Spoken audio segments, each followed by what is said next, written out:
Welcome everyone. Welcome back to StrangeCast, Player One versus the World's Life is Strange podcast. I'm one of your hosts, Adnan. My co-host Adam is here. Adam, you here? I'm here. We're all here. Isn't that nice? Yes, we are back. We are still here. We're it's been live. Pretty hectic. Live. Guys, welcome back. If you are here, do drop us a subscribe, like, comment, share. And put a notification on as well. It'll let you know when we're posting new content as well. Slowly climbing as well on subscriber count. I think 920 was the last time I checked as well. We passed that threshold. So if you could subscribe, if you could constantly tune in here, it would be helpful. And obviously, Life After Strange is back. It was a milestone 30th episode that is now on the YouTube channel. So if you haven't checked it out, you should check it out. It was with Daniel Vivartis, who is the mocap actor for Rachel in Before the Storm and full performance capture for Riley in Life is Strange True Colors. So that is now available on YouTube. Almost 2-hour long interview. It's really interesting, fascinating talking to her. And I forgot to mention as well, our podcast, this one, StrangeCast, is available on RSS feed. So it's available on Spotify. That's the video version included, and also Apple Podcasts. Amazon, everything else, you'll find us there. So, we are back, and I'm going to take a bit of a detour on the introduction here. So, obviously, this channel has been around for 2 years. It's still very small, and obviously, I know people who come and go from it. And with that, you watch the first video on this channel, you watch it now, it's lightning difference of night and day difference, of how much this channel's come along with content. And obviously I take feedback very much importantly for people. So this isn't aimed at digged at someone who's commented or anything. It was from a comment that I read. So I will, as you've seen on the latest Life After Strange, the notification prompts for YouTube and stuff have been completely turned down in volume. So it's very subtle compared to the actual audio. Someone said that it's a little bit, you can hear it a lot if you're just listening to the audio version, which makes sense. I don't know if I'll do the RSS, the ones for RSS feeds without the prompts. It's just more editing on my time, but I will turn them down though. So that's important. But one of the other things I do want to address, and just for transparency's sake, because I feel it's important, is one thing that has been said to me more than once, and which is the speed in which I talk. Now, let me just address this because the channel will continue to grow. I'm going to say a few things after you. So the channel will continue to grow and more people will come, but I just need to be transparent with where I'm at. So I am, from what I can tell, an undiagnosed autistic man. So that is where some of the speed comes from. I put through a fair bit of speed on my talking. Not as fast as you think, because if I was talking really fast, then you wouldn't be able to understand it and it would make your life really, really difficult. I can go at that level. Or I could really slow it down and make this podcast very boring. And my mind has already drifted away from talking here because I don't want to be here. And it's not going to do anything interesting. So I always try and find a balance. Sometimes the speed will pick up, sometimes it won't. And I also find as well that I'm someone who enjoys a lot of podcasts. I will listen to other people. I like when people have their own kind of personality. I've done journalism as courses. I hate when they always say you have to read in this kind of way, the journalism 101 kind of way. And I think watching podcasts, listening to them, the diverse ways people talk, I prefer that. So I do understand where some people might think you talk too fast and it's difficult. And obviously that's an important part of Adam's place here as well, which is, when me and Adam spoke many years ago, I always felt like, I want to launch StrangeCast. I want to do it with him because he's the kind of person that will help me complement my speed and kind of give you that kind of feedback of like, if I say something, you don't pick it up, he always kind of like repeats it. But it is something that I'm quite apparent with, I've spoken with Adam about it before. Adam is very much like, you don't talk as fast as other people think, but if I can cut in here, I'm here every single episode and I listen to every word you say. Maybe it's because I'm from the East Coast and East Coast people are fast talkers. Maybe that's why, but like, I've never thought you've even excuse me, even after we're like we're off the air and we're just talking, I never thought you talked fast. But again, maybe that's just because like that's Philly in me. Who knows? I don't know.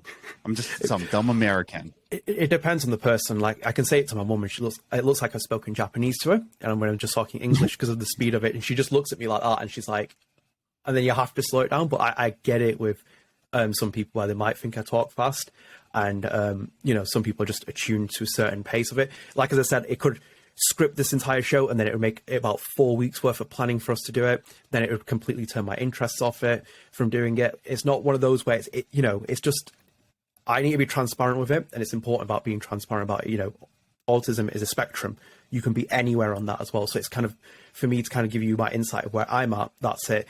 And it's very obvious as well. Like, I think if you haven't noticed, you might pick it up as well. Some people might have like noticed it from very much the first episode as well. There's that show, Life After Strange, is heavily scripted, because like some of the actors who ask for the questions, they always look at them beforehand. And I send them like 8 pages worth of it. It's got conversation written there, and it's just to do it so it helps the natural flow of it. Like, you'll find very interesting moments if you go back and watch different videos on this channel. For example, like the Kylie interview, that's why Adam's helpful there, because he does the small talk. I don't do small talk. I hate it. Oh my God, I hate small talk so much. Oh, it makes me angry. So does my wife. My wife hates small talk, and I'm just like, oh yeah, I'll be here. Why are you asking stupid questions? There's so much more stuff to talk. No, I'm not going to get myself angry. But yeah, like you'll see it as well. I think like, it's funny though, because like someone said it to me, and let me give you an example of that, which is on the first episode of Life After Strange, on the Hannah Tell one, someone actually commented saying it's very funny that Hannah flipped the question on you. But if you go back and watch the question, I think it was when I was like asking, you know, who would you want to play? You know, who would you want Max to be played from? You know, which actor would you want to play Max in a Life is Strange TV show? And she's like, and she like thinks, and she's like, I don't know. She's like, what do you think? And I'm sitting there like, it's like, this wasn't part of the script.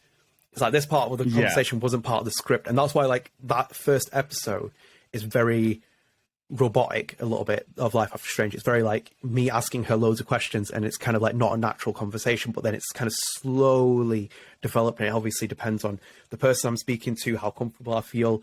But yeah, it's just, it's something like either I'm very well aware of and I need to be transparent of, because like I've realized it myself in editing. I will trample over Adam's responses to me sometimes, because I have no gauge of when someone's starting a conversation, when someone's ending it. So I'm kind of like just talking, and then I want to jump into the conversation, and I'm like, it's like, shit, I've just spoken over him.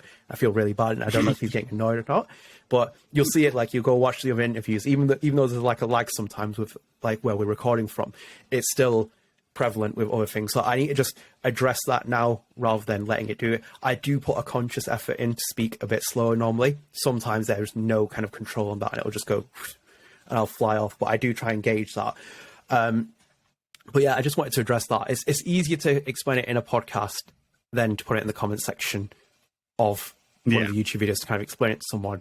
And people who come here kind of can like reference this, because it's something that I might rediscover in itself. I only recently have a funny feeling that I'm an undiagnosed autistic because of, well, maybe that's a story for another time. If someone wants to hear it, they can hear it. It's a very interesting story anyway. Yeah, we've spoken about it off the air.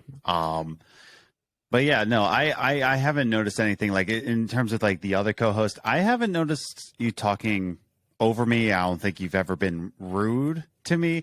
I want to make the air clear. It's like, I don't think so. Now, it takes a lot for me to be annoyed at a person. But no, I don't see it. Cause I know you, I know you as a person. And so like, I don't really think of you like talking over me. I think you're just, it's just, you're a journalist. Like, you are like there for the story. You're there to like make sure that everything's flowing well. I am a chaotic artist. So it's just like, oh yeah, let's do this. Let's do that. So, yeah, like, no, I've never noticed that like you're rude to me or like you're talking too fast. No, that's just me. But I don't know. Well, maybe I'm salty for anybody that comments that about you. Maybe I'm a little salty, but you know, that's for another day. You know? Well, that's reassuring. Usually, most of the time, I do get the kind of like you're a really blunt or rude kind of response, but it is what it is. No, it's not like, as I said, the comment I saw, I seen it, and I was like looking at time to address it. And I think it's just this episode feels like it's right, because it's then if anyone kind of like starts listening to this podcast, they can kind of refer back to this, because it's not something I'll kind of keep banging on about. But it's not the first time someone said it to me. It's not probably the last time someone said it to me. And I just think that, you know, you have your own way of doing something, and I feel more comfortable doing it than my way. Like, as I said, this would be probably like 8 weeks in the making of scripting a podcast if it was planning a conversation out with you and then trying to read it from there. It doesn't sound natural, and I just wanted to make it as natural as possible. But yeah, I feel like that's taken up a lot of time to start with. But we'll jump into get it off your chest, yeah. Yeah, but we'll jump into Life is Strange now. There's obviously timestamps if people want to jump straight to this section, so it gives you, you know, it gives you an easy jumping point if you want to ignore that entire conversation. But anyway, let's start. So we haven't got a huge amount of news. We've got one topic, which I think will be more of our meaty kind of one. I think there's a long time coming. And I think people feel very divided as well with this as well, but we'll come on to that in a little bit. So let's stick up with the news. It's a very quick one, which is Life is Strange True Colors wins Best Narrative at the Developed Star Awards. And you thankfully screenshotted this, Adam. Yes. Which was Best Narrative. We had for nominations, we had Conway, Disappearance at Dahlia View, Deathloop, Horizon Forbidden West, Life is Strange True Colors, The Dark Pictures Anthology, House of Ashes, and Unpacking. So I'll give you the floor here first. So, in terms of these nominations for Best Narrative, right? It's kind of difficult because, okay, so Conway, I never even heard about, and it's not like a jab at any developer. It's just I didn't hear about it. So, from Deathloop, from what I've heard, it's an okay narrative. Dark Pictures, I haven't played this one, but the Dark Pictures anthology has been going down a little bit. Man and Medan was pretty good. And then there was a second one. I can't remember what that was called. Maybe it is House of Ashes.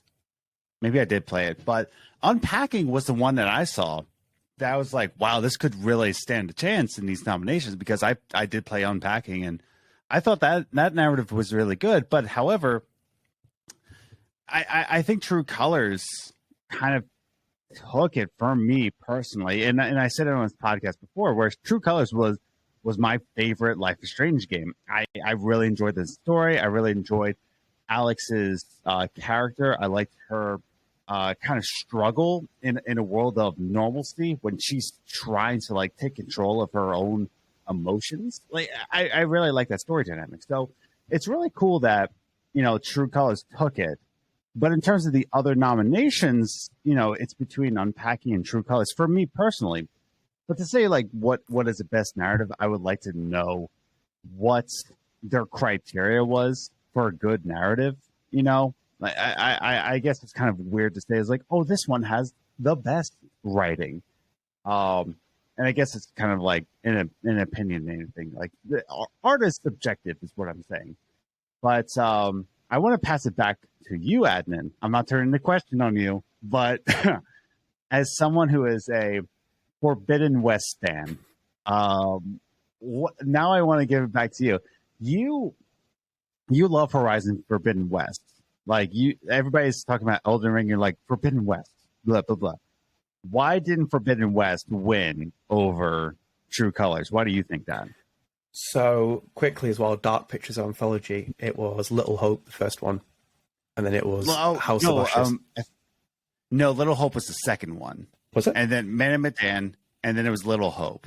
Little Hope was garbage. Was it Little... Wait, why are they saying Little Hope is the first one? I think the first one was Man and Medan. I think it's that. Hold on. Oh, no, yep, you're right. Yeah. You're right. Yeah, yep, sorry. So... Yeah, Man and Medan was okay. Then Little Hope was garbage. Then Little Hope, yeah. Then House of Ashes. To address the question, I don't think Horizon Forbidden West story is very good. I don't think it's as strong as people think it's. No, on the face of value, if you haven't played Horizon Forbidden West, I don't think it's as poignant as the first one.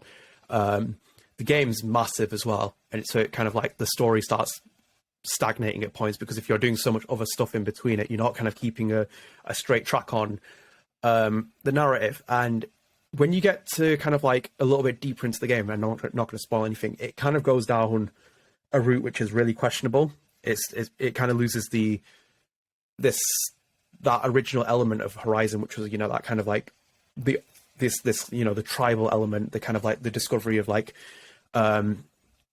the old civilization, all that. But then it's kind of like it goes down this really, really sci-fi route, and that's like where for me it really, really stagnates. And then it kind of like the endings really, it sets itself up for a trilogy, which is going to be anyway, and we knew that's going to happen, but the ending's a little bit it feels like in that game, which was the problem with it, rather than being the full focus story on Aloy like it was in the first game, it has this camaraderie about it, where it's like all these people that try to like be Aloy's like mates, and you kind of build the next part of the game with it. It doesn't feel right either, because she's still the same person. She's very independent, single-minded, and I think like that's where for me there was a little bit of issue, because I was like, I don't really like all these other people. Like they're good side characters and very much like, you know, like really side characters. They're not, you know, the kind of like a sidekick who would essentially like, you know, follow you through the story. So I think that's why Horizon Forbidden West wasn't even one that I'd even consider in that.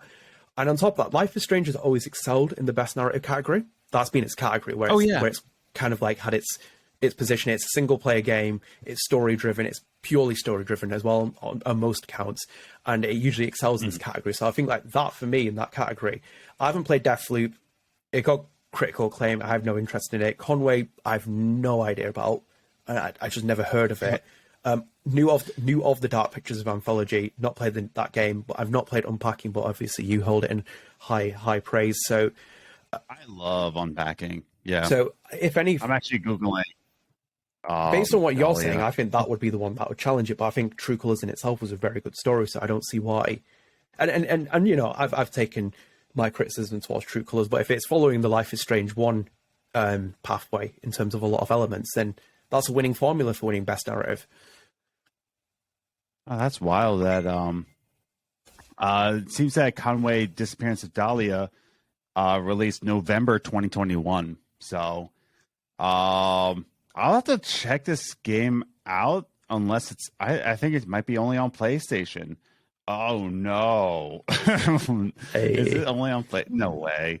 Gross. That's disgusting. Why is it only on PlayStation? That's how it goes. Yeah, it is. But yeah, no, like I think more people should be playing. More people should be playing Unpacking. But however, I'm very happy that Life is Strange True Colors took the win because I think as much as people like knock it for being like Life is Strange 1 2.0, not even 2.0, but like Life is Strange 1 copy and paste, as much as people want to say that, it was still a great narrative. I love the narrative of True Colors. I don't think the twist, if you play the first Life is Strange game, I don't think the twists really got you. I think the twists more annoyed you than anything else. Yeah. But I don't know. I thought it was a great narrative. I really connected with the story a lot, but that's just me. I don't know. That's just me. Oh, it is on Xbox. Yay. Conway.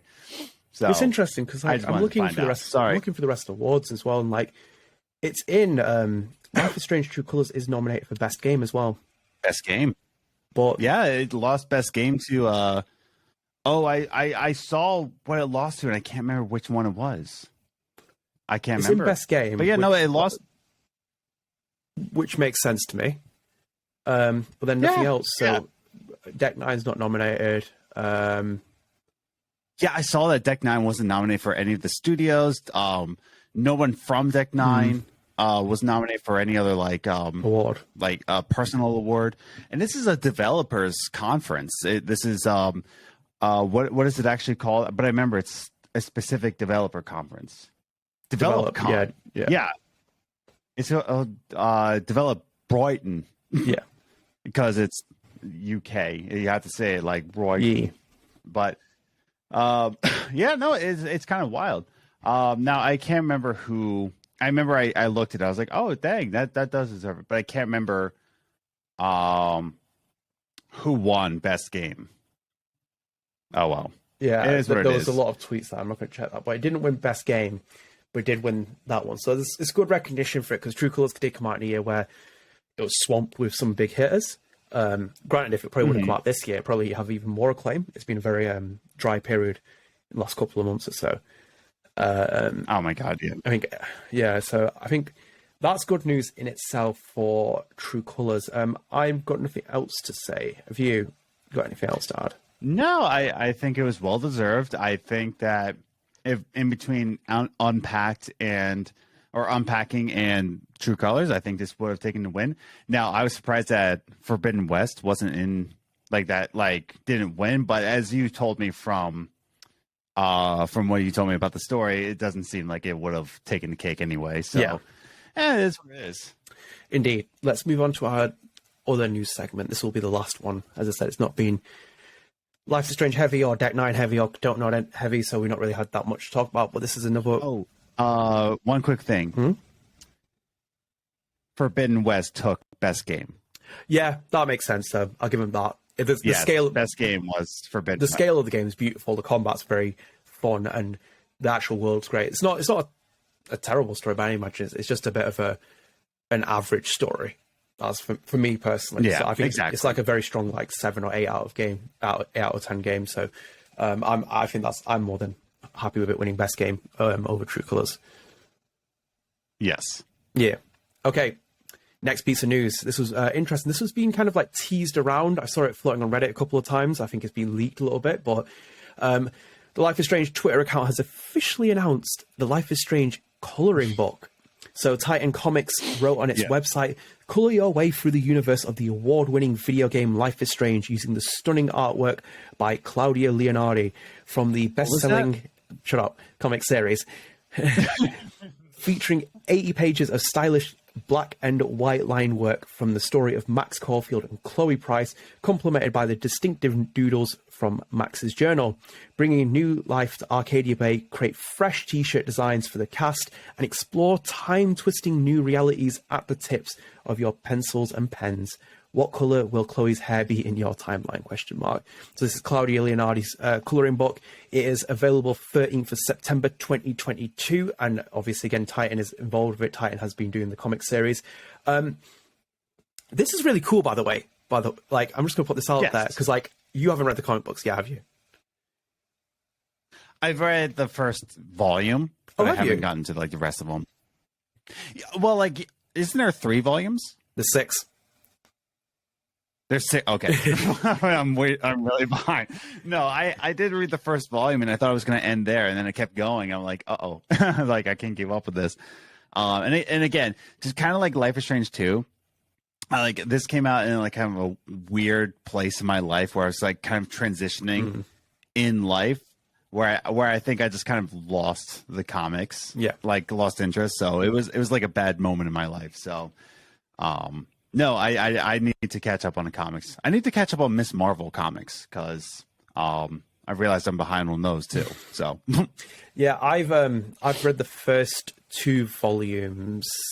Yeah, the first 2 volumes. I think I've read volume 3. I can't remember, and I've got the other 3 on my shelf. I need to buy the 6th one. I'm going to catch up on them this summer. Obviously, things happen in my life which have slowed down doing things, so like they are on my priority list of things to do. And obviously I think when I did the interview with Emma Vicelli, who's the lead comic writer, we were like 2 volumes in at that point, so that's where I'm up to at the moment. But I in itself, I would say to people, like, whether you like the comic series or not, I think that's a pretty much universal agreement by the fact that Claudia Leonardi's work on the actual comic book drawing, illustration and stuff is unbelievable. You know, this is her first major franchise she's worked on, by the way.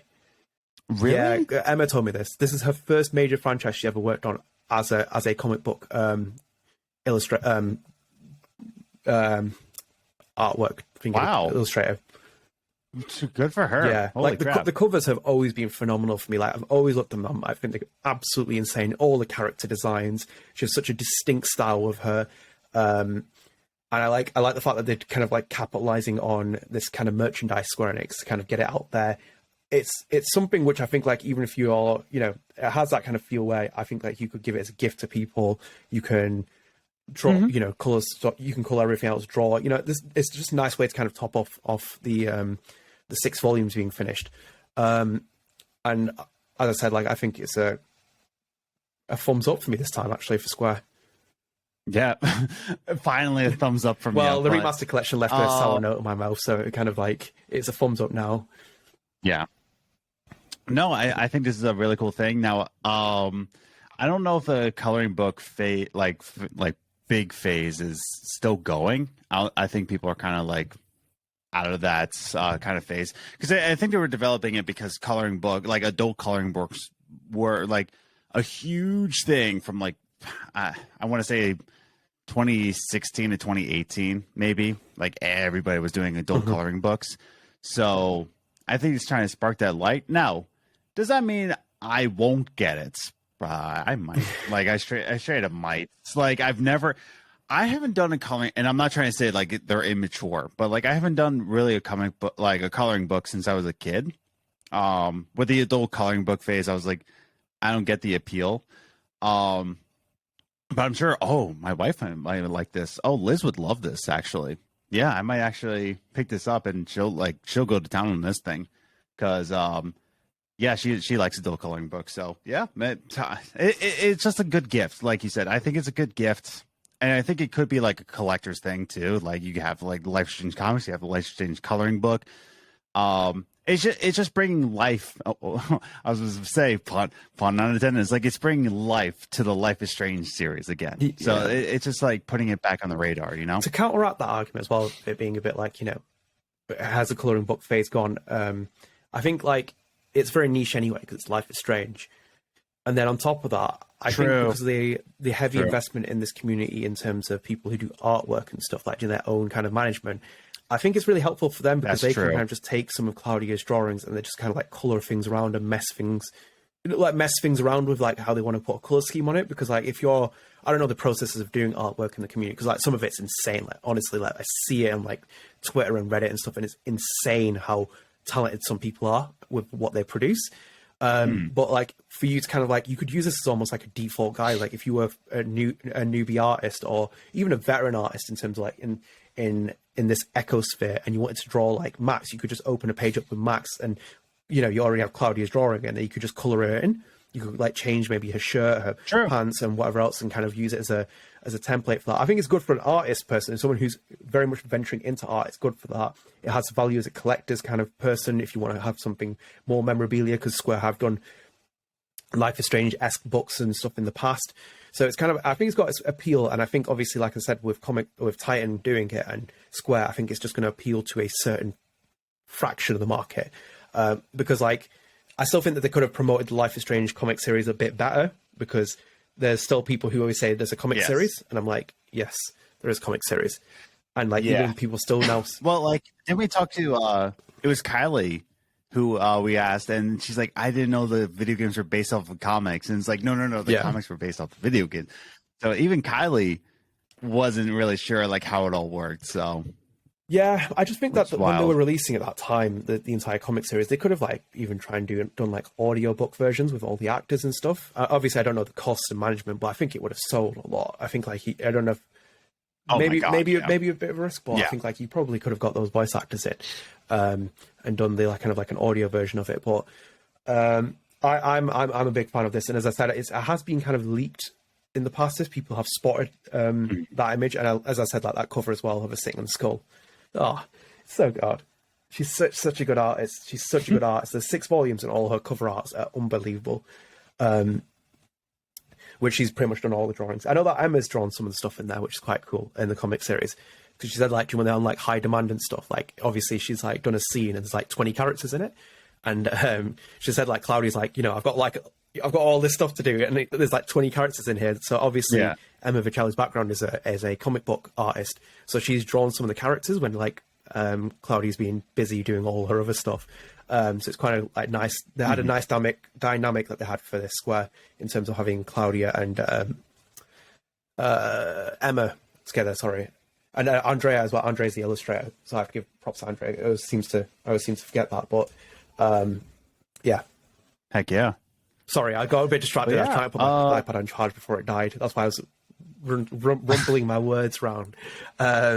So I've got anything else to add to that. Have you got anything else to add for this topic? No, I hope it inspires a lot of artists to come out of the shell and get into Absolutely. art. Put your art out there.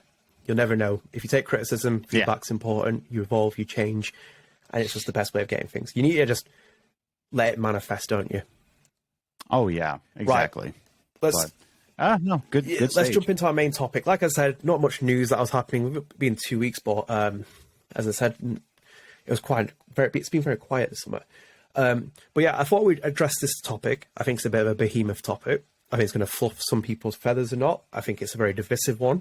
So the kind of topic was, I kind of like label it as the pros and cons of going back to Max and Chloe. Should Square Enix continue Max and Chloe's story, especially due to the huge fan interest, or has too much time passed?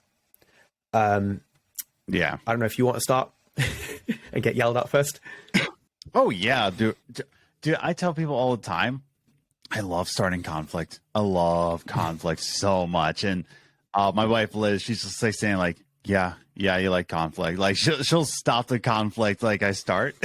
So Welcome to Philly born. Yeah. Philadelphia people, say what's up. But in the comments down below, if you're from Philadelphia, write it down below and tell me all the things you hate about Philadelphia. Also subscribe to the channel. But pros and cons of Max and Chloe. Should Square Enix continue Max and Chloe's story? Okay, so just a quick edit. We've lost about 50 minutes of the old podcast episode. God only help us with technology. So we decided to not scrap this episode, and we're going to record this segment and the final bits. So I'm going to give Adam the floor back from this point, and he can continue with the main topic. All right. So when it comes to giving Max and Chloe another shot in terms of Square Enix giving another game to Max and Chloe, right? It really is such a double-edged sword. It really is, because on one hand, business side. Let's just talk business here. Square Enix is a business. Like me, Adnan, you agree with that, yeah? Yeah, like, very much. They enjoy their fair share of money. And when I'll say this, if the fans are asking for a new Max and Chloe game, right? They're asking for it. They're clamoring for it. Of course, you're going to make a lot of money off of it. It is what it is. So I think on their part, all they really have to do is just give Deck Nine the permission to use this IP, because that's what it sounds like on Twitter, is that Deck Nine wants to make these games, but Square Enix isn't letting them. So giving Deck Nine the rights to Max and Chloe, and all you need to do is have a little teaser trailer, right, where you just see a little bit of Max and Chloe, right, maybe just their shoes or something like that, because you know they're little platforms, right? But that's it. You just need to have a little teaser trailer, and fans are just going to like eat it up. You know, doesn't matter what. We just want more Max and Chloe. However, because it's been 7 years since we've seen Max and Chloe, right? There's so much that can go wrong. We've been waiting for so long for just two specific characters that if you don't get the story right, fans are going to absolutely hate it. Reviewers are going to just not tell you, don't buy this game, like we have been for just a remasters collection, right? Just a remaster collection. We've been kind of frustrated with it. And that's games we already love and enjoy, but they script the remaster. So if they give a whole new story, right? If they give a whole new story and it doesn't work out, and if it's not what we expected, fans are absolutely going to hate it, and reviewers are just going to like destroy this game. So it kind of sucks in that way. Yeah, I agree with what you're saying, and that's the thing with like the situation we're in, like 2022, 7 years on, and like most people would really want Max and Chloe to come back. There's a large proportion of the community that want Max and Chloe to come back. I'm in two minds where I wouldn't mind it, but then also there's so many caveats with that. Like, you know, there's kind of, I think we talked about in the Alex Chin episode, you know, there's an anthology kind of run. If we continue her story, then we destroy the kind of like anthology set run of games that we got with Life is Strange, like a new protagonist, this kind of story, etc. I do think that within itself, one of the big issues was, and I think I've mentioned this before in this podcast, which is like Square Enix's handling of certain situations. I always bring up the Final Fantasy 13 dilemma that they had with the Fabula Nova Crystallis series. That was so strangely done. They were so adamant on trying to make Lightning Cloud Strife, and like it just wouldn't sell. And those games weren't terrible, but they were really divided, and they continued with it for 3 installments. And also, you know, you had Final Fantasy 13 Versus, which was eventually in development hell, got scrapped, and then became Final Fantasy 15. So, like, with them, I thought that they were going to do a bit more with Max in terms of, like, when Before the Storm was coming out, I thought that they might come back to do another, like, maybe a direct sequel or something. Obviously, Don't Nod were contracted to do Life is Strange 2. Maybe they don't have any intention to do a sequel and continue that story. But obviously, you know, there is a different kind of idea from Square Enix of like continuing the story on in the comics. And they have picked an ending in that sense of like, there's one possible ending that they've picked and they've gone with that. And they've always said like, you know, that's just one possible storyline that can come from Life is Strange, depending on the endings. So it is hard. And like, you know, there's a huge part of the community that loves these two characters, and I think like my biggest con at this point and the biggest hurdle that comes is with no longer Don't Nod being involved with the series. Like, you know, they've gone it down a different route. Most of their most of their Don't Nod team who made Life is Strange 1, like some of the key people, Luke, Michelle, they have moved to Montreal. They're working on a new IP. Would you really want someone to come and tackle those characters, sorry, if they weren't familiar with them, in the sense of like Don't Nod were, and they are Don't Nod developed characters, and I think like even you saw how Deck 9 handled certain characters in Before Storm, and a lot of kind of like backlash that came from fans, and I think like it would be such risky territory. I was gonna say like how they took credit for making Rachel likable. They took credit for She's that. great. Yeah. Right. Yeah. Well, it's like we love she was Rachel. likable in the first game, and then they're just like, oh, we made her likable. It's like, okay. Well, I think there is an argument for that as well. Like there's barely any, there's no Rachel in the first game, like in the sense of like she's just. Oh wait, did I say Rachel or I meant Chloe? Did I say Rachel? You said Rachel. Oh my god, it's still the morning for me. So I meant Chloe. They made Chloe likable because of Before the Storm. Yeah, but I think, again, that's down to two different Chloes. That's how I see it. I feel like because they're at different points in their life, you can make her very likable in that game. She's still quite like, she's kind of lost. She's a little bit like a puppy off a leash. You can kind of like guide her. She's not like, she is a bit more friendly than you can kind of see the Chloe that she transitions into the first Life is Strange game, however you perceive that. That's me defending Deck 9 for that.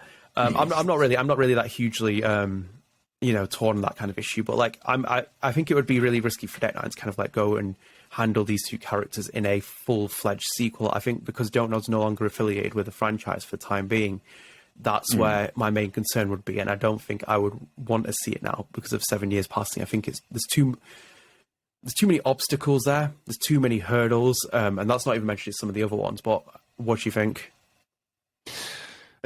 That's the thing. Like, can we trust Deck 9 with this amount of we're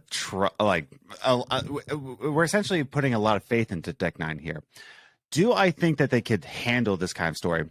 I'm starting to think that I really actually think that they could, like if they had the rights to Max and Chloe. And I think that's what they've been trying to do, is get Max and Chloe for the longest time. Because what's our biggest issue? Right? What's the biggest issue that we have with True Colors? Right? There's a good amount of them, but the biggest issue is that, this is just like Life is Strange 1, right? This follows the story beats of Life is Strange 1.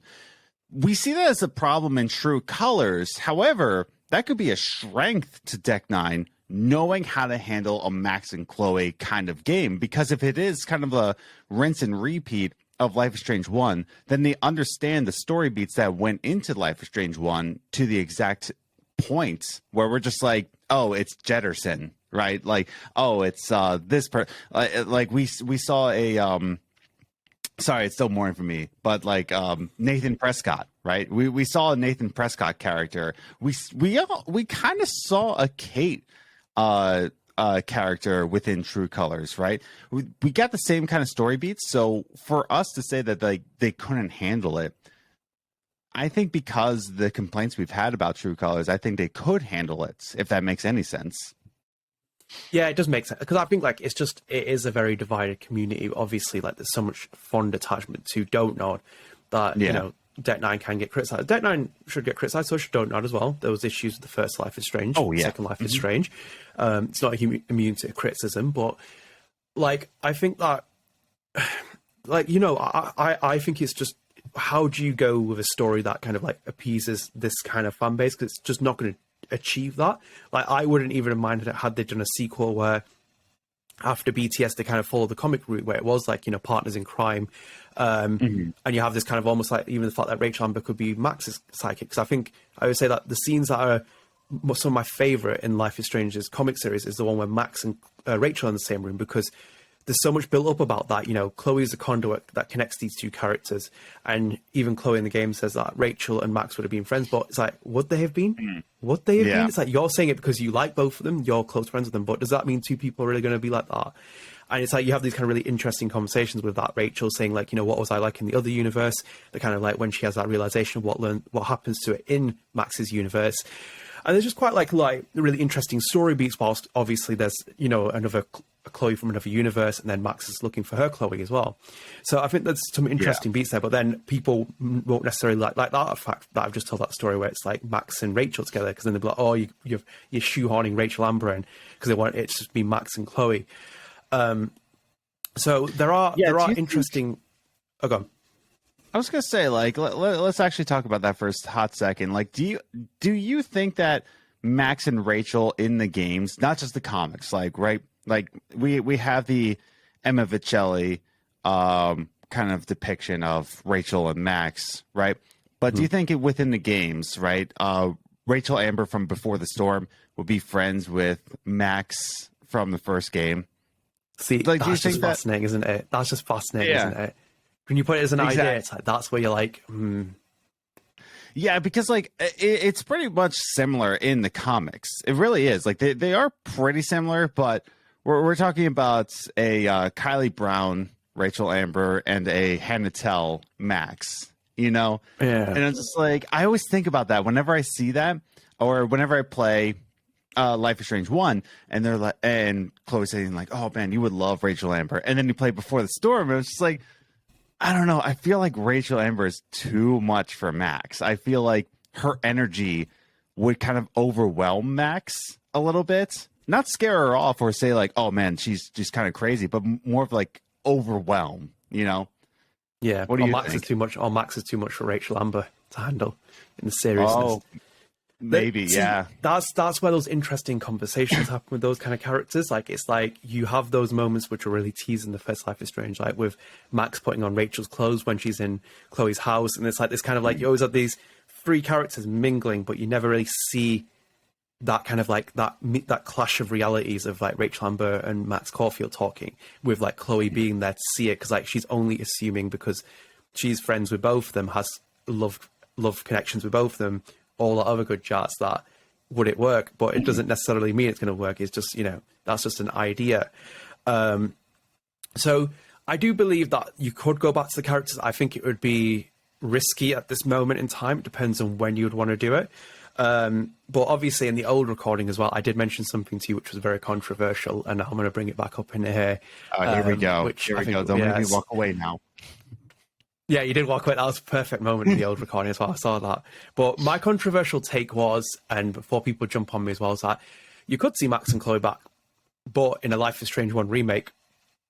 And I'm sorry if you think like, before you jump on me, that's not me suggesting that we need one, but there's no such thing as we need one in this industry, because if The Last of Us is getting remade 9 years later, The Last of Us, that was a PlayStation 3 game that's getting remade for PlayStation 5. Yeah. Still can't get over that. And then you see every other game that's been remade: Final Fantasy VII, Resident Evil 2, there's a Dead Space remake in the work. There's so many games that are. This is just as part of the industry that's going to happen. And like, you look at Life is Strange 1, it is very linear. It's a very linear game. And if you wanted to tackle it, you could remake it. And that's not to say that Square Enix won't look at that kind of possibility, because they've done remasters, and that was 7 years later. Who's to say in 10-year anniversary, 12-year anniversary, they don't say like, hey, you know what, let's just get a studio, whether it's Deck 9 or not, and we'll get them to remake Life is Strange 1. And like, that in itself would be like, people would be like, whoa. And that causes a lot of things. But as I said to Adam before, nothing is sacred in this industry, whether it's film, TV, music, any industry. They have like reused content. You've seen a big saturation of content at the minute across all kinds of industries.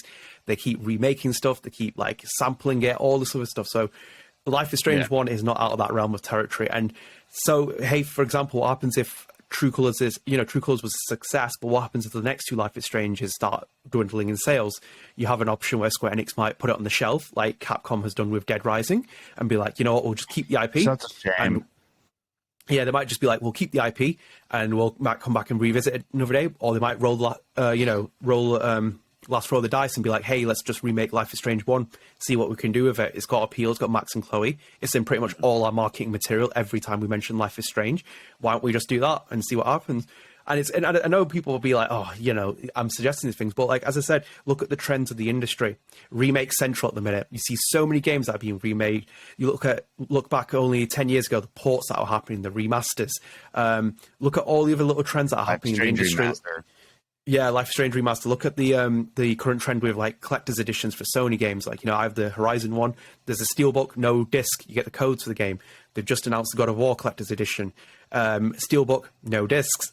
One studio or publisher starts something, it sets a precedent. It's happened across the industry many times. EA did it with its online passes. Like, if you owned a second-hand game, you had to pay for the online pass many years ago, which was the most absurd thing I've ever heard. Eventually made a U-turn on it.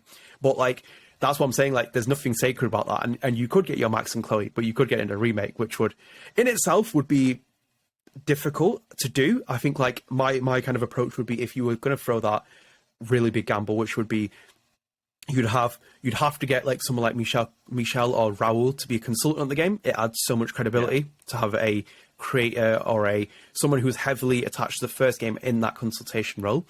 And then on that point, you could remake parts of the game. You could make it a bit more open worldy, kind of like, explore this part of Arcadia Bay. You could walk down the street. You could kind of have those limitations limited. You could even introduce Rachel Amber's flashback scenes and have Kylie's audio, for example. She's been casted. You can have those scenes, or it depends. It is a thin line to to cross, because we saw that with the remastered. People react in that kind of way. Michel spoke about, like, certain things that they changed in the remaster or they had added, and you kind of see where he was speaking from the intents of a creator and creator of the game, or co-creator of the game, sorry. So I think, like, there's a lot there to take in, but I don't think it's necessary for me to say you can't rule out the realms of possibility. It could very much happen. It could happen, I would say, maybe on the 10-year anniversary, but at the same time, it kind of worries me for a Life is Strange remake, because when you do something like a remake, you almost lose an art style, essentially. Right, and there's so much to Life is Strange that is an artist depiction. I think, excuse me, sorry. I think the remaster, if it was done right, I think that was the best route for a Life is Strange game for a 10-year anniversary, because all it needed was just to be remastered, the lip syncing and all that, but not to lose the art style. Right, it's so like its own unique genre of art, like a Life is Strange art, right? I remember thinking when I was thinking of making the theme song for Life After Strange, the show that's back, everybody, yay! If you haven't watched it, if you haven't watched the new episode 30 of Life After Strange, get some help. Go watch it right now. Stop what you're doing. Watch it. I'm on to you. But anyway, so when I was making it, I was just like, how can I make this like Life is Strangey, right? Like it's such a genre of art that people like went to Nova Amor, who did the soundtrack for Life is Strange True Colors, and like, wow, you got such a Life is Strange vibe. He did one song for it. It's Angus and Julia Stone that did the soundtrack. I know. I wish he did more of it, but like, I wish he did. Only did, but yeah, he did the theme song for it, but just like there's such a genre of art behind Life is Strange, where if you remake it, you're treading a line that's, and I know we're going on the argument that nothing is sacred, not even art styles of games, right? But you're kind of like treading a very dangerous line where you're just like, is it remade in a way of just like, oh wow, it looks so brand new, but then we lose that genre of art that is Life is Strange, So does Square Enix care? No. It's like they don't care. They're just like, well, will it make us money? And it's like, yeah, we'll make you money. It's like, then we're gonna go through with it.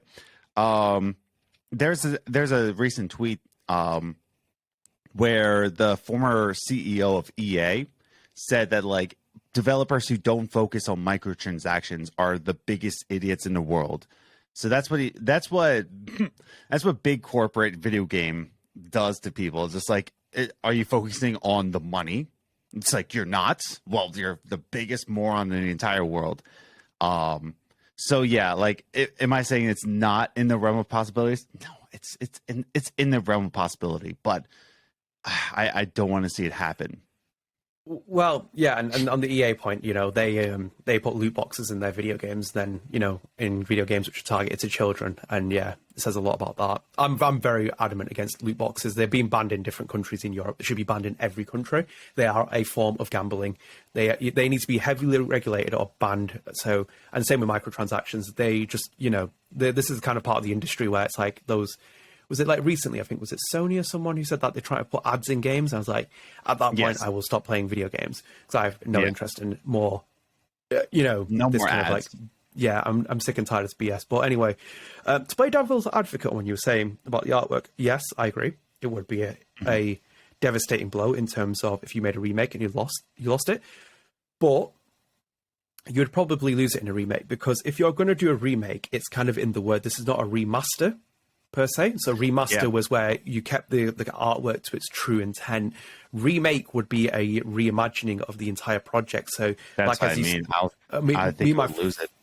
Yeah, you would lose it because like me and my friend were talking about Resident Evil 4 and we're kind of 50-50 on it because we've seen RE2 was a really great remake, but we're saying that it's going to lose that Japanese sense of humor that RE4 had. Yes. Some of those kind of like really outlandish lines and stuff like that from 2004 that Mikami is really famous for, that Japanese kind of sense of humor. It's going to go, in itself, if you go full-blown horror game with Resident Evil 4, it's going to be so different from the tone that RE4 set, which makes that game a masterpiece in itself. So I think you'd have to see it. It would come alive, Life is Strange 1, in the sense it'd look like true colours, where it'd be full body motion capture. The art style would be different. Yeah. And that would be where the territory you'd go down because like they did mocap for the first Life is Strange. It was at Mocap Labs. It was about 7 days they did the shoot. And it was just so they could get the body configurations, but that was because they could put it within their artwork. I think in this realm, you would do full performance capture as well. Yeah, that's the problem, is that like there's such a thin line where you can cross over where it's not needed. Excuse me. I don't think a lot of games need a remake. It sucks, and I know that's the point of this conversation, is that like it doesn't need to be remade. They need to, but like here's the thing, and I was just looking up Dead Space remake release date because I'm actually excited for the Dead Space remake because technology back when Dead Space was first made could not keep up with the ideas that Dead Space had. We're talking about a game where the developers had to study, and we're talking study, like look at these car crash victims. Like they had photographs of like actual bodies that were torn apart in a car crash, and they had to study that sort of, I guess you can call it an aesthetic, and put that into the games. And even the first Dead Space doesn't have the match of what we can do with technology now to make it so gruesome and so horrifying. But even back in the day, it was horrifying. So imagine all the technology you can have today, right, to make that sort of just disgusting, like stomach churning kind of image, right? So for that to get remade, I'm like, I'm set. I want to have nightmares. I want to cry when I'm playing this game, and not in a good like Life is Strange cry. I'm talking like a big baby, mommy, please help me kind of cry. So there's certain games where I think it calls for a remake, but like, yeah, when it comes to an art style kind of game like Life is Strange, it's kind of like wait, what's that? Dead Space. Oh, okay. Wait. Is it being remade in the Frostbite engine? Please, God, no. Okay, I'll have to look at this later. But I'm like looking like Dead Space developed in Frostbite. Like, oh, please, God, no. I'll look at that later. I'm gonna close this tab before I cry. Frostbite. God, no, please, no. But yeah, no, like it kind of sucks. But like you said, like I think the only possibility we'll see in a Max and Chloe game is probably going to be a remake of the series, because I don't think Square Enix wants anything to do. Here's the weird part, and we talked about this the first recording we had, right? Here's the weird part, is that Square Enix seems to not want to give out Max and Chloe their own game, right? They don't want to give that out, but they do want to give them out in their own promotions, right? Like we talked about in the coloring book. The coloring book is all about Max, maybe Max and Chloe. They even said like, oh, change Chloe's hairstyle, right? Square Enix okayed that, right? They want to throw out Max and Chloe for the promotionals, but they don't want to give another game, which is so weird to think about, you know? Yeah, because like when you say it's like the mascots of the series, like Sean and Daniel get very little mention, if anything. And Alex is a new character, so it's kind of like Sean and Daniel. Oh, shut up, mate! They're the best, the two best of them. No, like there's yeah, it's a very strange one because like as you said, like they're kind of there, but then they never really do anything with them beyond like obviously the comic series kind of be ongoing. But there's kind of always been a yearning in the community for it. Like I think I funnily saw like a Reddit post on where someone was like, "Why is everyone in cosplay like for Max and Chloe here?" And like, why is it majority Life is Strange 1? And then obviously you go into the comments, you see people just say like, obviously Life is Strange 1 is the one that really connected with people. And I think like in itself, like that conversation about whether it's a remake or a sequel or whatever, like a big thing would come in would be performance capture, which would be full body performance capture. And then that hits other obstacles, which is in the sense that like, obviously Hannah Tell would jump at the opportunity to come back to Max, but would you do full performance capture and then have audio being done later on in a recording booth? Would that not just add on more costs for you, like doing something like that? Because like Hannah, for example, is a very capable actress. Obviously, there's no doubt in that in my mind. Very talented in her own mind, but can she do mocap for Max? And that's not in the sense that can she act. It's more in the sense that mocap is configured to certain people. Like Daniela said, like when in that last Life After Strange interview, like, you know, that not studios don't necessarily want the same actors to keep coming back for their mocap projects. And she got rejected for she didn't get the audition for not audition. She didn't get the part for Rachel's mocap, facial mocap in the remastered collection. She's Rachel Amber's body mocap in BTS. So it's always kind of surprising with that. And then with Max, obviously, again, like, you know, she walks in a certain way. They've worked very much with Serena on that in the first Life is Strange. Couldn't she walk like that? Then you have scenarios with Ashley Birch, a megastar now. You know, Mula's going to cost a bit more now. The rates are probably... Like, I'm not saying that she wouldn't come back for Chloe, but like it's going to be, she's one of the biggest stars in the industry right now. And whether she's committed to another franchise, what's her schedule like? Could you get her back for this project? Then it's on top of that, it's like, you know, Kylie, again, you could get her in, but would she fit the mocap for Rachel? Does she fit in that kind of sense? Like, she's done mocap experience, but again, it's that, does she fit the mocap for Rachel Amber specifically? And then at that point, you might have to configure all characters and change them and see, like, you know, maybe you'd have to age them or make them, you know, can you see that specifics of it?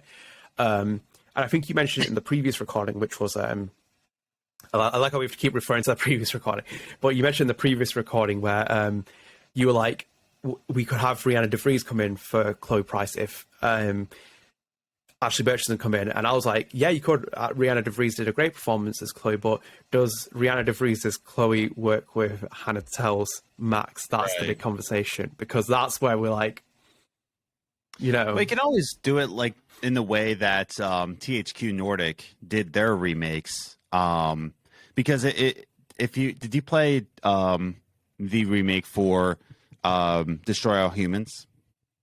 No, I haven't played it yet. Have you played? Oh wait, no, you're not an Xbox person. I was like, have you ever played Destroy All Humans? But no, you probably never have. I have played Destroy All Humans. Oh, good. I did own an Xbox for quite some time, by the way. I owned an Xbox 360 for like about part of 10 years and Xbox One for a little bit. Nice. But yeah, no, so the way THQ Nordic, and it's not even like I read an article. When I played the remake of it, they used the same audio files from the original game. Right. So it was kind of like it was like all brand new, all shiny. But then the audio files were like so early Xbox kind of audio files. Right. So they kind of kept the same voice acting. Right. And they kind of did it that way. So they couldn't get like the actual actors, but I guess they bought the rights for their. I don't know how that would work in a business sense, because I'm not an actor.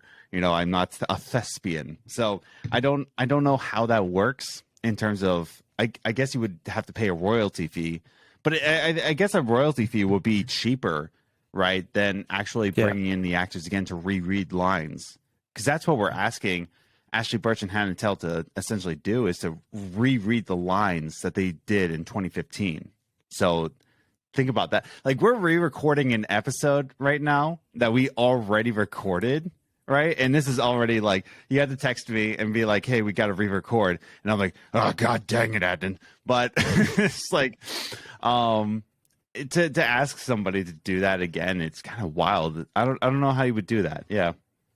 Well, that's a really weird one to do. Like, so in the sense that if we're going back to that remake angle, you couldn't just import all the audio files from Life is Strange 1 onto the remake, because it would make no sense, because you're going to change dialogue, you're going to add content, you wouldn't be able to fill the entire, like, whatever else you're going to do. And there's an issue of how you record things. So this is actually, I think this is how it goes. Like, when they remade Metal Gear Solid 1 for the GameCube with Twin Snakes, they recorded their sessions over Skype. So you listen to the audio, they changed some of the actors, but it doesn't sound right. It sounds like they're just reading off the script. There's no kind of like proper delivery. There's no kind of like the same natural flowing sense that they had with the first Metal Gear Solid. So there's kind of like hurdles there where you'd be like, maybe that's not the best route to do it. And I just think that they would hit some kind of like obstacles about doing it, whether it's a remake or a sequel. You would hit certain challenges, and then those kind of things do really affect it. Look at when David Hayter wasn't Solid Snake Big Boss anymore, and it was Kiefer Sutherland. I'm sorry bringing these in, but I'm bringing like a massive prominent example of a voice actor being changed. People just weren't willing to accept something like that. Would you accept Max Caulfield being replaced from Hannah Tell? Like nobody else has done Max at all, right? It's just been Hannah Tell. No, and it's her voice as well. Her voice is like, it's like one of those moments I would say, like when I'm listening to Kylie, for example, or I'm listening to Hannah or Ashley, for example, mainly more so Hannah and Kylie. I'm just like, you sit there, and if I was like a casting director and they walked in, they did their lines, I'm like, it's like out of the entire population, it's like I feel like we just hit gold. Like we just hit gold so much, and it's like that's what I feel with them. So it's like you do have those kind of like, there would be a big issue with the voice actors. I know some of the voice actors from Life is Strange 1, trust me, for Life After Strange, I've tried to reach them many times, and it's like they've just disappeared off the face of the earth. I don't think some of them are even actors anymore. So it's like you'd have to recast them. Then it's like, who do you recast for this person? Do you go with someone from BTS to do their voice, or do you go for someone completely different? So it's obviously like little fine details you'd have to work out on the project. But I just think it's not out of the realm of possibility that it's going to happen. I know loads of people would love for them to come back, Max and Chloe. 7 years for me is a long period. It's a long period, especially with like how far things have moved on, and especially with like Don't Nod going into a different direction and all that. But I wouldn't rule out the realm of possibility. The only hope I have is that we see Max and Chloe in a future game somewhere in cameo appearance, and whether it's like even they have the Avengers style game where all the main protagonists come together, that would be great. But I think there's a possibility. I would say that's the best route, because I think when we saw David Madsen as a cameo in Life is Strange 2, that to me, and I joke all the time that Life is Strange 2, blah, blah, blah, blah. I'm playing a character here, okay? But like, I think that was a great depiction, and that was handled by Michelle Coe and Luke, who I'm not going to try saying his last name. So, Luke, if you want to tell me how you pronounce your last name, just tweet at me. That would be great. Thanks, man.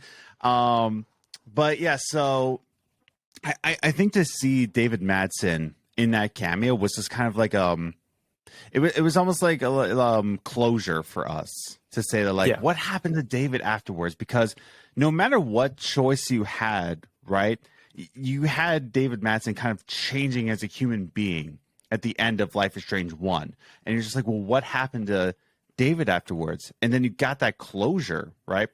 And I think to have Max and Chloe, or just Max, like you don't even have to have Chloe in it, because I think to have Chloe in it, you're already drawing a line of what's the actual ending for it.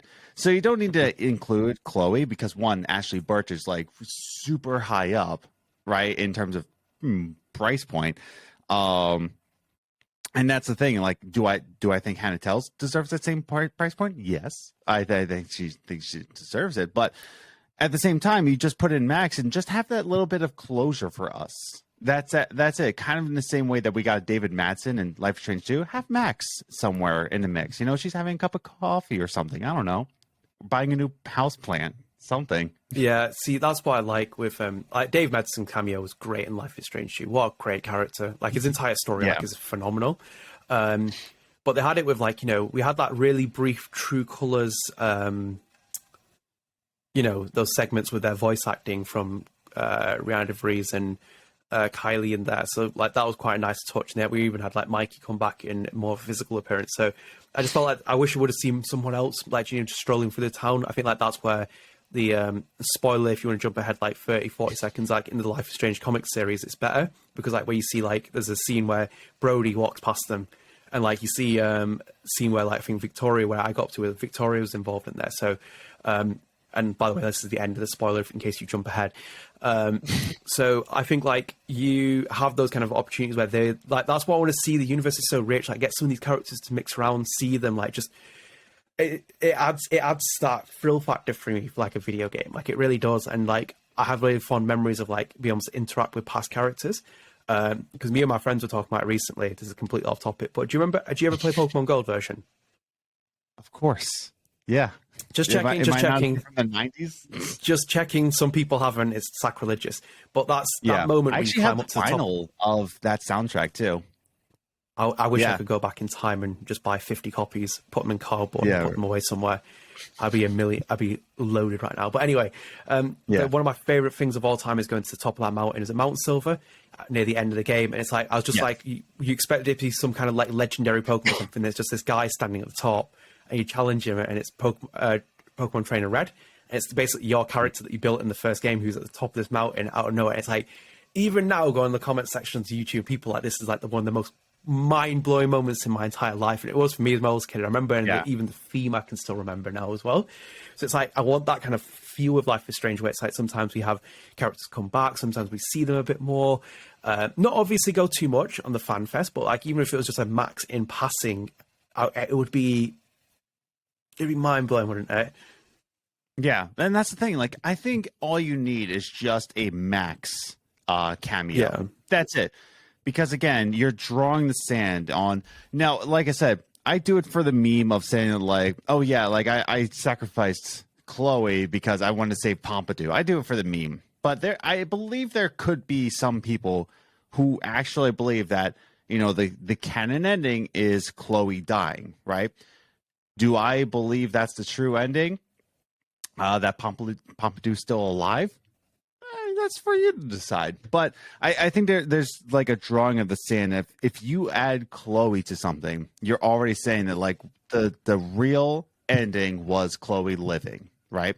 Yeah. So I think just like having just a Max like pop up in a game, in the same way that we saw David Madsen, I think that's the best route that we can have. Because again, I think if we have a whole new story with Max and Chloe, there's so many ways we can screw that up. There's so many ways, because you would have to make it cookie cutter. You would have to make it like I think the only way you can make a new story for Max and Chloe is fan service. Like that's it. That's all you can do to make it the safe route, because fans are so passionate about, and I'll say that they're so passionate about Max and Chloe that if you do it like a route that's like so strange, right, that you don't think that the characters would actually do in real life, you're causing yourself huge backlash. So just a little cameo, not a remake, but like a little cameo of Max, you know? Yeah, you're right about that. Like there's you know, they've always made that clear with the ending, that it's always one possible scenario about it. They've always kind of like never been straight up. Like my understanding for myself is that the Bay ending is the real one, where it's like Chloe dies and you basically stop the cycle. The cycle ends there, doesn't it? So I think like that's just for me seems it's true ending. Yeah. Well, it's not the true ending for me at all, but I think that there's kind of like that nice kind of choice and consequence for that anyway. But I think like that seems to be the logical one, where it's like you eventually, stop what you started. And you end, along those lines of chaos theory, along the lines of, down to that micro level, it's like it ends that cycle. So I think that's where I find that ending would be right. And they've always done it with the sequels of Life is Strange, with the comics. They always say that this is one hypothetical scenario where they're going with it. They always kind of like ask you if you played the previous Life is Strange games, just kind of get gauge you, which ending you've picked. So it's always kind of like, so they can cater the story around it and never really settle and say this is the definitive ending for Life is Strange 1. And obviously a sequel would, maybe probably cause problems with that. But I don't think it would be the end of the world if you did decide that and be like, let's just go for a straight sequel, do that, and we'll just decide what this ending is the perfect one. Doesn't really matter at the end of the day for me. I think that you can kind of get away with that at this point. But Yeah, I don't think I have anything else to add to this topic. And No, just stop remaking games that we don't ask for. So that's it. well, they'll keep remaking games. You know that as well. As I've said before, I know. As I said, if you want to know that I'm right about this, just watch one trend and then it carries on, one after another. Everyone else does it. Simple as that. It's just the easy way of doing it. So, Adam, we'll move into Spread the Arts. This is your segment that you recently introduced. Would you like to go first? I don't know who went first in the last recording, but I think I let you go first because I always take the ring. yeah, I did, and I had a very mixed bag of answers before I'd settled on one. So I watched Kenobi, and I'm not going to recommend that to anyone. I feel that's a waste of your time. I don't time as well. it. No, it's a waste of time. Bring George Lucas back. I missed the free prequels. He was great. And the saturation of Star Wars content just proves I was right about George Lucas. Anyway, my recommendation would be to watch Star Wars. Not Star Wars. Yeah. No, my recommendation. You're fine. Well, that will be one at one point. But my recommendation is to watch South Park Streaming Wars. So this is a TV movie that they've done. They have a new deal where it's like they do seasons and then TV movies in between it. And they did one on COVID, but this is Streaming Wars. Very nicely, aptly named as well. I would thoroughly recommend it. Great. That show is still, for me, the best of all time. Ahead of Simpsons for me. I'll put it out there. Jeez. Bold statement. But oh, yeah. No, true. it was. Because, like, they had no limits. Simpsons had a limit. Yeah, but like Simpsons has become its own biggest enemy. It's like they took the mick out of other shows, and then when you go back and watch some of the old Simpsons clips where they're saying like this kind of lasted too long. Mm-hmm. Yeah, really did. No, yeah. So I'm gonna change mine up because originally I said I don't say my original answer too. Like I think that if you watch the Miss Marvel series on Disney Plus, please read the first volume of comics. Oh my God, it's not. I won't say that the comics are better, but you'll see how much they took from the comics and how much they took away from the comics. So I'm always going to recommend Miss Marvel comics. I think that's one of the best comic series to come out in the past decade. I don't know when it was. I'm not even going to try to do comic book history right now. I'm too tired. But so yeah, read the first Miss Marvel. But so last night, okay, we ended like it was. Yesterday was me and my wife's anniversary. Yay! And so we decided to like chill with a bottle of wine, and I was telling her how much I hate the Butterfly Effect 2. Like it's the worst movie, and she's like, "I've never seen the first one." I'm like, "Oh my God." So we watched both movies back to back, so she could see how much I was pissed off with the second one. She hated the second one, by the way. But rewatching the first Butterfly Effect, I started to think like, wait a second, hold on, this is like a huge like Life is Strange sort of depiction. Like this had to be inspiration for Michelle and Luke, right? Like this had to be it because of course Twin Peaks was a huge role. Memento had to be a huge role but the Butterfly Effect, right? The first one with Ashton Kutcher, there's so many things where I'm just like, oh my God, they had to take inspiration from this 2004 movie. So if you haven't seen the Butterfly Effect, I don't know if it's streaming anywhere. I have the DVD, but if you can get your hands on that, like watch it, you'll be like, oh my God, this is Life is Strange like inspiration right here. So go watch that movie from 2004. I'm currently on Reddit just trying to see. I've seen the poster of it. I can't remember if I've actually watched it. My mind is going blank, but it's definitely one of those movies that like when we're our age, like near 30, that like you've seen it or you've heard of it, but like, do we actually remember it? You know, like, but the Butterfly Effect with Ashton Kutcher was primo. So I'm listening as well. I'm just on Reddit, and I've just seen a comment 6 years ago. Amy Godalo 0 says, and they were talking about the Butterfly Effect, and it says based on the interviews with the devs, they mainly took inspiration from the Butterfly Effect, Donnie Darko, Twin Peaks, Groundhog Day, and novels by Stephen King, which would make sense with Stephen King, Red Rum, and Frank the Rabbit, Donnie Darko. I thought that they said that like they took inspiration from Butterfly Effect, but I wasn't positive if they officially said that. I will have that again. That's from a Reddit thread, and would have to check that. I have to watch like a lot of those old interviews. It wouldn't surprise me, like if I'm looking at some of the stuff in here, it looks eerily similar. Like eerily similar. Yeah. Even there's a certain section of it where I won't spoil anything, but you'll see like, wait, this is Life is Strange. This is like a Life is Strange kind of thing. Yeah. So Twin Peaks is loaded up on my. I've got Twin Peaks loaded up to watch as well. I need to watch this as well. Like, I'll take your recommendation for it. My summer is trying to be spent watching some of the stuff that's influenced Life is Strange at this point. Yeah. I know all these things. It's a hard sell in Donnie Darko. Oh my god, it's it makes zero sense. But you know, it is inspiration for Life is Strange. So go for it. But I'm like, it's Donnie Darko. It's a hard sell, dude. It's like. I don't know why people like it so much. It's just got a cult following, hasn't it, Donnie Darko? It does. It's a cult following. It's a cult classic. Yeah. Yeah, it's interesting. Like, I don't think it's as great as it's made out to be, but I think it's interesting thematic kind of like representation is what kind of catches people, and that's why it's such a thing. And then obviously Stephen King is like enough said, especially with those kind of influences, so you can see it. But I will actually try. I might even watch the Butterfly Effect tonight. I need to watch. I'm gonna try and watch Miss Marvel because you've kind of like sold me that last conversation. It's horrible because like obviously the last audio is a bit. I don't think the conversation's as good a flowing as it has been for this one because you can kind of like you have time to digest your thoughts and kind of process a bit more of a better response. But we were talking about the representation of Asian culture in that, and obviously from my own kind of background, it's kind of interesting just to have. I need to go and watch it just to see what's said and everything. But yeah, I think like. Okay, they do reference Bollywood in it, so. Oh, of course they do. Of course they do. For a hot second, they reference Bollywood. I'm like, of course you had to. So, making its wave. Do we have any? Yeah. Are we done with the segment?